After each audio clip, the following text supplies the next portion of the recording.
Psalms 11 verse 3, if the foundations be destroyed, what shall the righteous do? There are sometimes areas of our lives mambo inakuja ambayo ni ya kusukasuka imani yetu, kujaribu imani yako, kujaribu vile ambavyo unampenda Mungu, kujaribu vile ambavyo kama utamkana Yesu.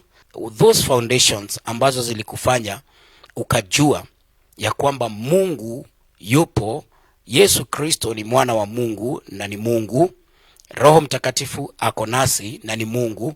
Those foundations, when they be shaken, they be destroyed. Utafanya nini? What shall the righteous do?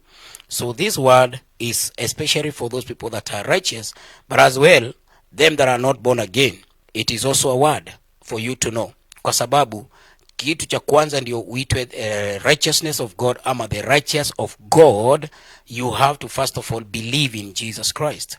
Maandiko inasema that he was made sin that knew no sin, and so we became the righteousness of God. The sin we had he took so that we may remain now the righteousness of God.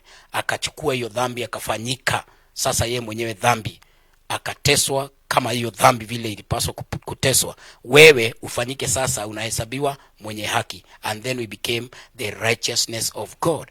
Then after that there is the living day in day out, everyday life, maisha ya kila siku ambayo unapaswa kuishi ukiwa mwenye haki wa Mungu. Sasa hiyo nayo inaitwa haki ambayo wewe mwenyewe unafaa kuifanyia kazi, unafaa kuwa unatafuta kusimama vizuri kwa Mungu, kutenda matendo yaliyo mazuri, kutowaza mawazo mabaya, kutochukua vitu za wenyewe ovyo. That is with our body parts, instruments of righteousness. We must turn them to be, kuzigeuza viungo vyetu kuwa viungo ambavyo vinaleta haki.